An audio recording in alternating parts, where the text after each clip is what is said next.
The valet takes my Honda Civic with the same practiced smile he gives the Mercedes and BMWs lined up at Giovanni's entrance. Through the restaurant's glass doors, crystal glasses catch the evening light, throwing prisms across crisp white tablecloths. Mother insisted on this place for their 40th anniversary dinner. Of course she did. I check my watch, 6:58 p.m.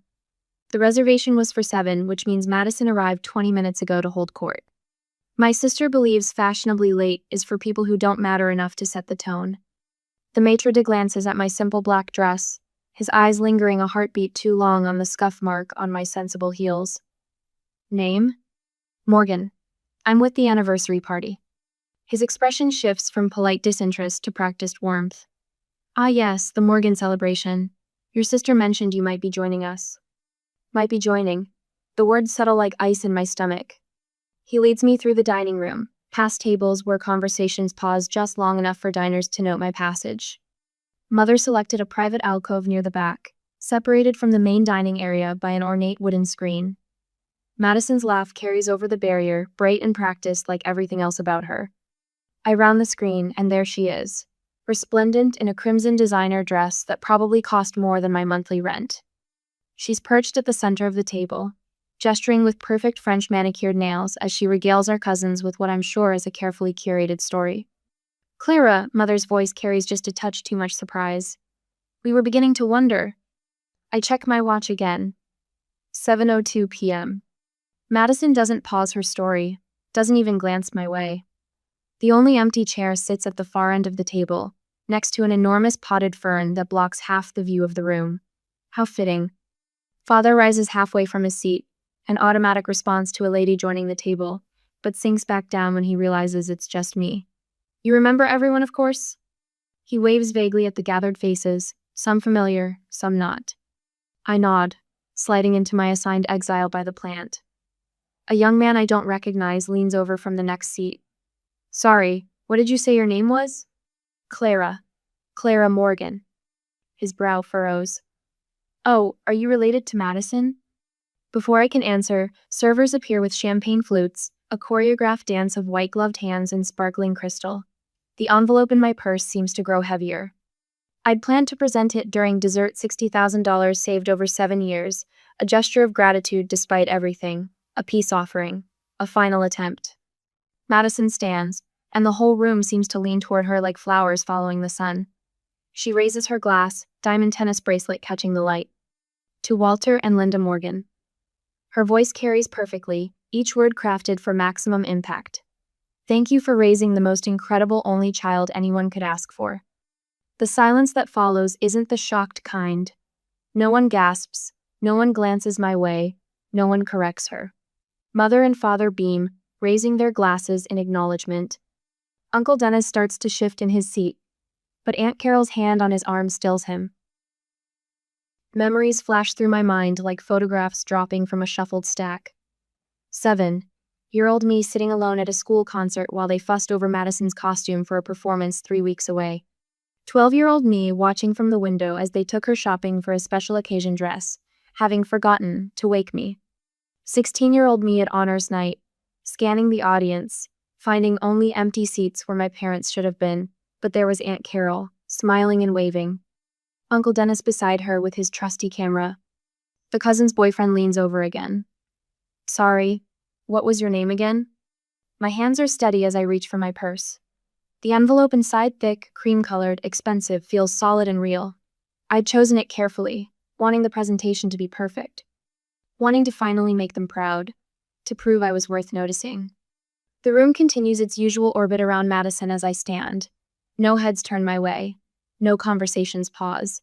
I am a ghost, moving through their celebration unnoticed. But for the first time, the invisibility feels like armor instead of a wound. I walk with measured steps to where Carol and Dennis sit, slightly apart from the main group as always. Carol looks up, her kind eyes widening slightly as I place the envelope in front of her. This is for you, I say, my voice quiet but clear. The room falls silent then, conversations dropping away like stones into still water. Madison's laugh cuts off mid-note. Mother's silverware clinks against her plate. Carol's hand trembles slightly as she reaches for the envelope. Clara, what? Open it later. I manage a small smile, real warmth seeping into it as I look at the two people who've actually seen me all these years. When you get home. Dennis's weathered hand covers mine for a moment, a gesture so paternal it makes my throat tight. I turn away before anyone can see the moisture in my eyes, walking past Madison's perfect posture and mother's frozen smile and father's carefully blank expression. The matron appears with my coat, summoned by some invisible signal. As he helps me into it, I catch a glimpse of my reflection in the window. I stand straighter than I have in years. Behind me, the shock is finally settling in. Chairs scrape against the floor. Madison's voice rises, sharp with confusion. Mother calls my name, the tone shifting from surprise to command. I step out into the cool Connecticut evening, and for the first time in 35 years, I don't look back. Now in a flashback, the memories overwhelm me. The first box arrived in March, while I was studying for midterms. Mother knocked once, pushed open my bedroom door without waiting for a response. "Clara, we need to store some of Madison's competition trophies. You don't mind if we put them in here, do you?" She didn't wait for an answer, already arranging gleaming gold figures along my bookshelf. The afternoon light caught each engraved plate. Madison Morgan, first place. Madison Morgan, outstanding achievement. Madison Morgan, rising star. My design textbooks migrated to a cardboard box under my bed. "Just temporary," Mother said, but we both knew better. By May, my walls wore Madison's debate team photos. June brought her honor roll certificates. In August, Mother installed a desk for when Madison needs a quiet place to study. The fact that I lived and studied in this room seemed irrelevant.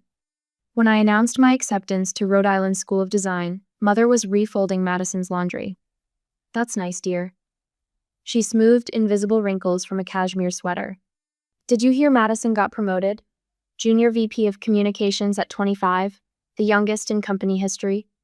The Morgan family photo wall told our story in careful chronological order. Madison's first steps, Madison's dance recital, Madison's graduation.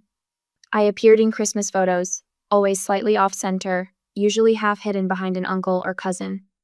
In the rare solo shots, my smile looked uncertain, as if I wasn't quite sure I belonged in the frame. But 3 hours away, in a modest ranch house with wind chimes on the porch, another collection grew. Aunt Carol kept a scrapbook.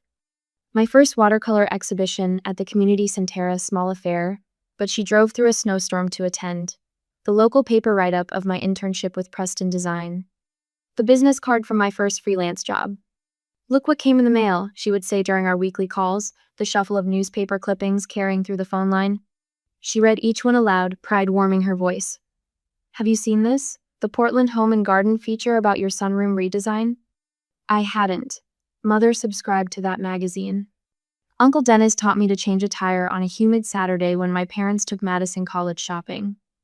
"Everyone should know this," he said, demonstrating the proper way to position the jack. "Your father should have shown you years ago." The next weekend, he helped me open my first investment account.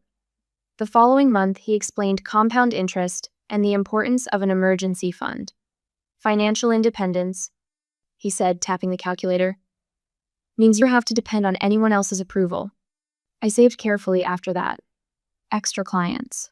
Weekend consultations. Every spare dollar tucked away in an account that grew slowly but steadily. $60,000 over 7 years. A thank you to the parents who gave me life, even if they rarely noticed how I lived it. The letter took 16 drafts. "Dear Mom and Dad, thank you for giving me a safe home and an education. I know I wasn't the daughter you expected, but I hope this gift shows my gratitude for the life you provided.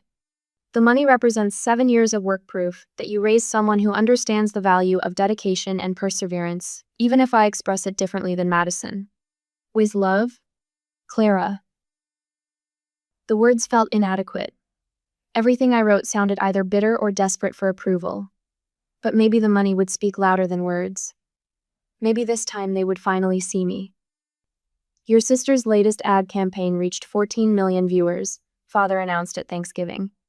I had just completed a historical restoration project, transforming a crumbling Victorian into a modern family home while preserving its original character. The Architectural Journal coverage sat unopened on their coffee table. "Clara Morgan?" A potential client squinted at my business card. Any relation to Madison Morgan, the marketing genius? My daughter is so talented, Mother told her bridge club. She meant Madison, of course. I stood in the hallway, portfolio clutched to my chest, listening as she detailed Madison's latest triumph. You should be grateful, Madison said over Christmas dinner, reaching for another roll. They don't pressure you to succeed like they do me. All those expectations. She smiled, butter knife catching the light. Really, being invisible is a gift. The envelope sat in my purse now, heavy with more than money. 7 years of careful saving. 7 years of hoping this gesture might finally bridge the gap. 7 years of pretending I didn't see the truth written on every wall of their house. My hand trembled as I lifted the envelope this morning, testing its weight one last time. For a moment, I almost changed my mind. Almost convinced myself that tonight would be different. Almost believed that $60,000 could buy the love I had spent 35 years trying to earn. But the Morgan family photo wall still told its carefully curated story. And in a modest ranch house 3 hours away, a different story waited to be told. The envelope contained more than money. It held years of unspoken truth.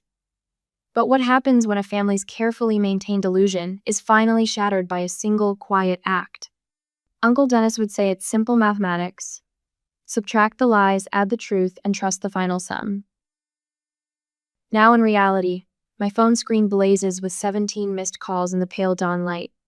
The timestamps march backward through the night. 6:47 a.m., 4:12 a.m., 2:35 a.m., 11:52 p.m. Voicemails stack up like winter firewood. I let them sit unplayed, watching steam rise from my morning tea. The first message breaks through at 8 a.m. sharp. Father's voice carries that special chill reserved for business enemies and disappointing children. You've embarrassed this family. 4 words, then silence. No goodbye. Mother takes longer to deliver her strike. Her message stretches past the 3-minute mark, words tumbling over each other in practiced distress. How could you hurt us this way, after everything we've sacrificed? The familiar guilt rises in my throat, but something else rises with Ida's strange, wild lightness.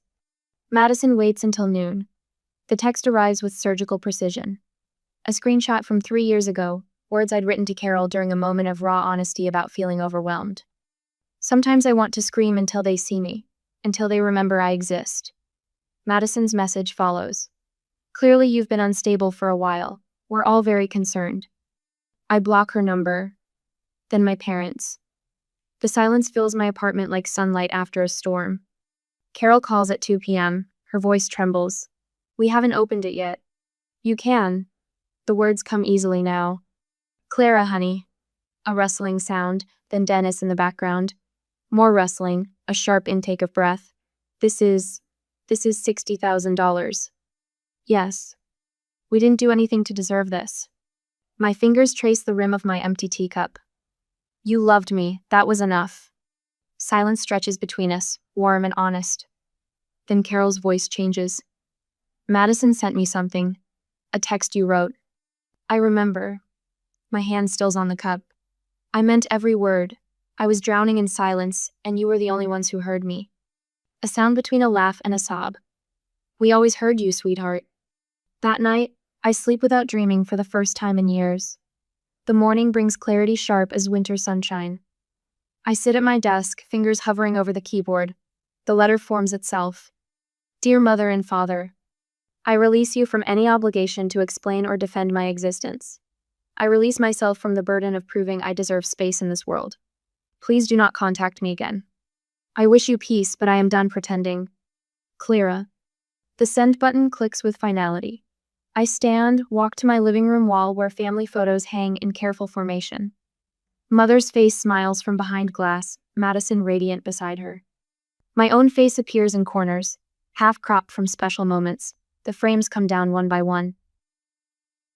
My phone rings. A client whose Victorian renovation I've spent 6 months on, transforming dated rooms into living spaces. Her voice carries wonder. Clara, I just walked through the house for the first time since you finished. It finally feels like home. Home. The word echoes as I wrap the family photos in the newspaper. They'll go to the attic, a history preserved but no longer defining my present. The next morning brings an invitation to Cousin Sarah's baby shower. My fingers find the decline button without hesitation. No excuse, no apology. Just, I won't be able to attend. Best wishes for the new arrival. The weight lifts from my shoulders so suddenly I gasp. Years of carefully crafted explanations, of making myself small enough to fit family expectations gone in 2 sentences. A text from cousin James appears. Heard some weird happened at the dinner. You okay? I stare at those 3 words. You okay? The automatic response forms. I'm fine. Delete. Everything's great. Delete. No, I'm not okay. But I will be. Send. The truth sits strange and wonderful on my tongue.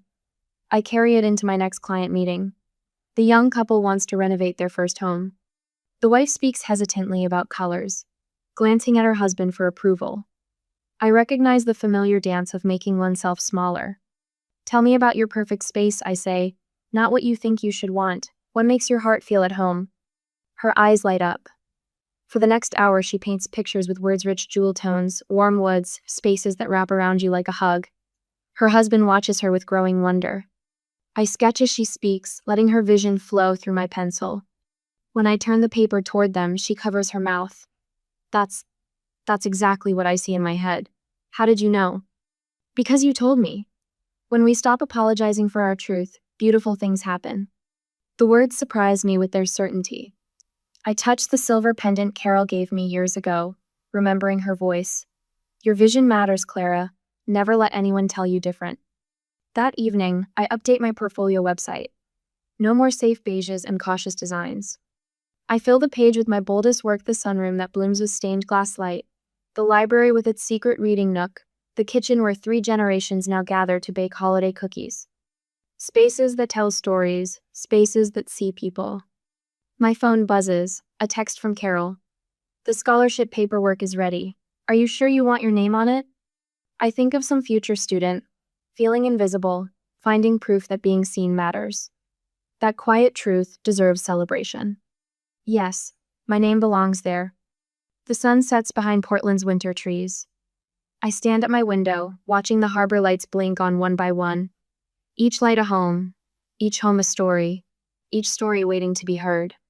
In the growing dark, I whisper the truth I've carried since that dinner. I see you now. I see me. The harbor bells chime 8 o'clock. 1800.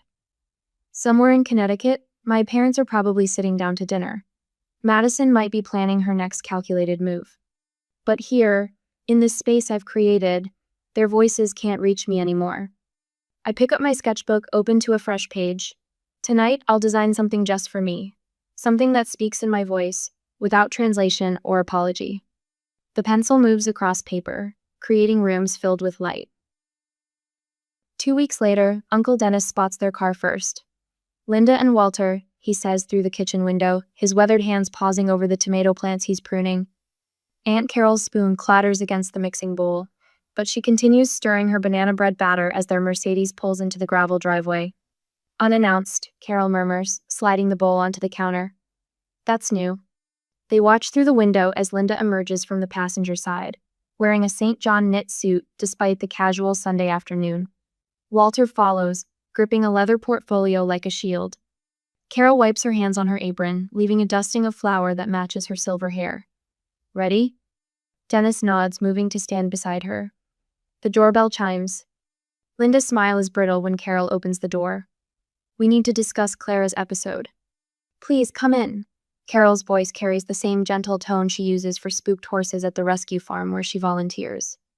Walter settles into their worn plaid armchair, his posture rigid against the comfortable cushions. Linda perches on the edge of the sofa, brushing invisible lint from her sleeve. The money needs to be returned, Walter announces without preamble. For the sake of family harmony. Dennis folds his arms across his chest. The gesture makes his John Deere t-shirt stretch across shoulders still strong from decades of real work. We don't take from family. His voice holds the quiet certainty of a man who spent 40 years teaching high school physics. But we do accept gifts. Linda's fingers twist her pearl necklace. You don't understand what this is doing to Madison. She's devastated. I imagine she is, Carol says, settling into her rocking chair. The wood creaks softly, a sound that soothed countless family gatherings. Truth often has that effect, Walter slaps the portfolio onto their coffee table, sending Carol's latest issue of Better Homes and Gardens sliding onto the floor. We've prepared documentation. Clara's behavior has been concerning. Has it? Dennis retrieves the magazine, smoothing its pages with careful hands. From where we sit, she's never been clearer. The lawyer's letter arrives 3 days later, heavy cream paper carrying veiled suggestions about Clara's mental state when making the gift. Carol reads it twice, then files it carefully in the folder where she's kept every card and program from Clara's events over the years. Madison's campaign starts subtly. A Facebook post about supporting loved ones through difficult times. A carefully curated photo of her comforting their mother. Comments flood in, asking what's wrong, allowing Madison to spin her story of concern. I just worry about Clara, she tells their cousin Sarah over coffee at the country club.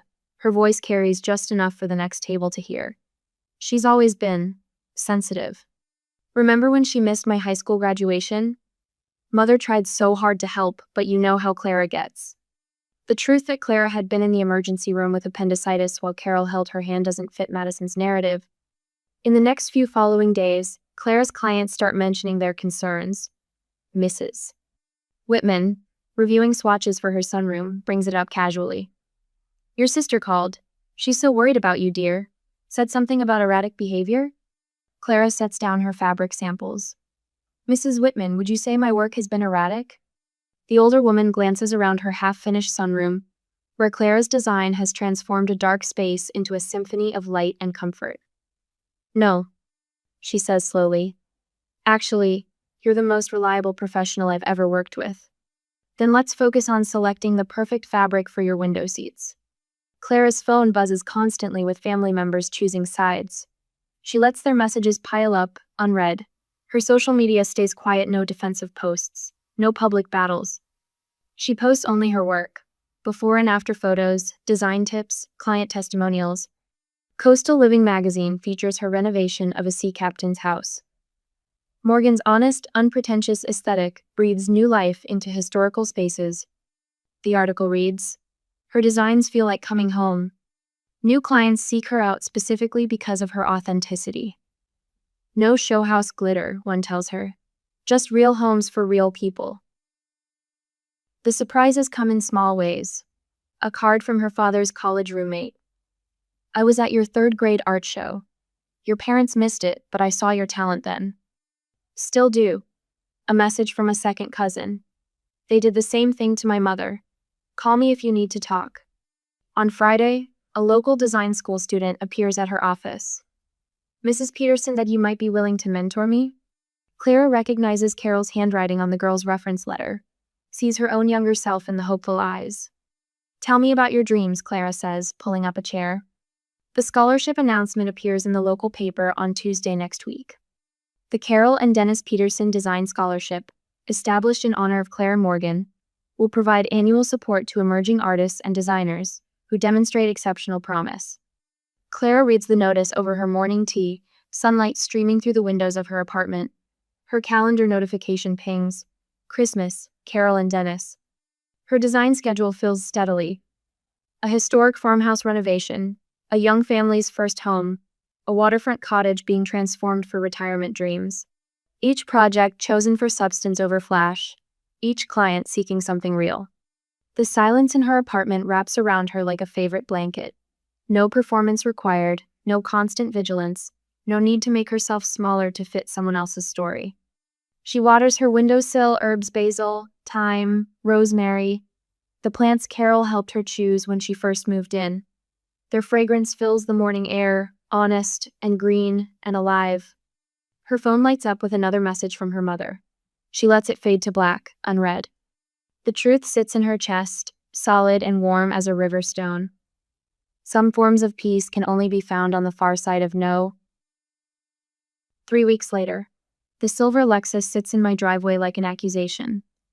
Walter and Linda Morgan, perfect posture intact, wait on my front porch as if they belong there.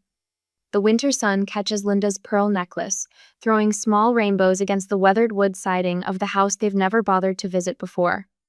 My fingers tighten around my steering wheel. Their presence feels like an invasion, especially with that manila envelope clutched in Walter's manicured hands. I've seen enough family photos over the years to recognize a manipulation attempt when I see one. Something shifts in my chest, not fear, not anger, but a strange calm. I park beside their car, noting the Connecticut plates that mean they drove 4 hours to ambush me. The fact that they finally made the effort would have meant everything 3 months ago. Clara. Linda steps forward, arms extended for an embrace that will never come. We've been so worried. I unlock my front door, considering my options. The Clara they remember would have stood on the porch, letting the January wind steal her warmth while they wrote the script. But that Clara doesn't live here anymore. You can come in for 30 minutes, I say, voice steady. I have a client meeting at 3. The lie settles between us. They know it's Sunday. I know they know, but they follow me inside because the alternative means admitting they drove all this way for nothing. My living room welcomes them with warm cream walls and carefully curated furniture, each piece selected to create the sense of home I never felt in theirs. Linda's eyes catch on the original artwork, the hand-knotted rug, the custom bookcases. Her lips purse as she calculates the cost, looking for evidence of financial instability to support their narrative. Would you like tea? I move toward the kitchen, not waiting for an answer. The ritual of measuring loose leaves, warming the pot, selecting cups becomes a small act of control. They can't start their performance until I return with the tray. We brought some things we thought you should see. Walter's voice carries that familiar stern, note the tone that once made me shrink into myself. He spreads photos across my coffee table like playing cards in a game I'm tired of losing. Linda perches on the edge of my sofa, hands clasped. We've been doing a lot of thinking, sweetheart. About family. About healing. The water boils. I pour it over the leaves, watching them unfurl. 3 minutes to steep. The silence stretches. Carol told us you won't return our calls, Linda continues, voice trembling. After everything we've done for you. When was the last time you called just to ask how I was? The question slips out quietly, carried on the steam rising from the teapot. Linda blinks. Walter shifts in his seat. I place the tray on the coffee table, nudging aside their photos to make room. Not when you needed something. Not when Madison told you to check on me. Just to ask how I was doing. Now, Clara, that's not fair. Walter's finger taps against the manila envelope. We've always supported you. Look at these, your 5th birthday party, the family trip to Cape Cod, your high school graduation. I reach for my bag, still sitting by the door where I dropped it. The calendar I pull out is worn at the edges, pages marked with post-its and colored tabs. May 15th, 2009, my first design showcase. You marked attending on the RSVP. Carol drove 3 hours to be there. Each word falls like a pebble into still water. The 3rd of December, 2012. Emergency appendectomy. The nurse asked 5 times if there was anyone else she should call besides Carol. You're being dramatic. Walter's face flushes. We had commitments. To Madison's events. Always to Madison's events. I lay my old hospital bracelet next to their perfect photos. You didn't forget I existed just once. You forgot every day. You've always been difficult. The words explode from Walter, shattering the careful script. Always so sensitive, so demanding. Your sister never... I'm not difficult. My voice remains level, though my hands shake slightly as I pour the tea. I was just never Madison. Linda's tears fall now, real ones. Not the practice drops she used to summon at family gatherings. Her fingers clutch her necklace as if it might anchor her to the reality she thought she knew. Please, Clara. Her voice cracks. We can fix this. We can all get counseling, learn to communicate better. Madison says... Madison isn't here. I stand, crossing to the door. I wish you well, but this is my home and I'm asking you to leave. You ungrateful. Walter starts to rise, but Linda's hand on his arm stops him. The silence fills my living room like morning fog, heavy with things we'll never say. Linda gathers their photos with trembling fingers. Walter's hands clench and unclench around the manila envelope he never opened. They walk to their car beneath the winter sun that paints long shadows across my driveway. The same sun that rose this morning over a daughter they thought they could still control, and sets now on a woman they never really knew. I close my door on the sound of their engine starting. My tea has grown cold, but I drink it anyway, tasting truth instead of bitterness. The frames on my walls hold different memories now. Carol and Dennis at my first Maine Christmas, friends who became family gathered in my garden, spaces I've designed that tell stories of being seen. Above my desk, a small sign reads, "Home is where your story begins." Mine begins here, in the quiet after the storm, where peace tastes like cold tea and victory feels like finally exhaling.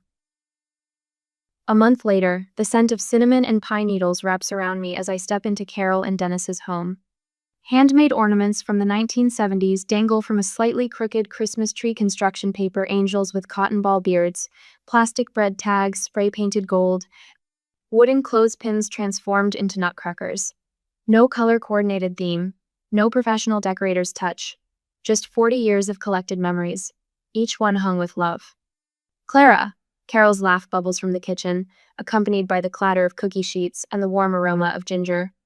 "Come taste these before Dennis eats them all." Dennis appears in the doorway, cookie crumbs dusting his flannel shirt. "I'm quality control," he announces with mock solemnity.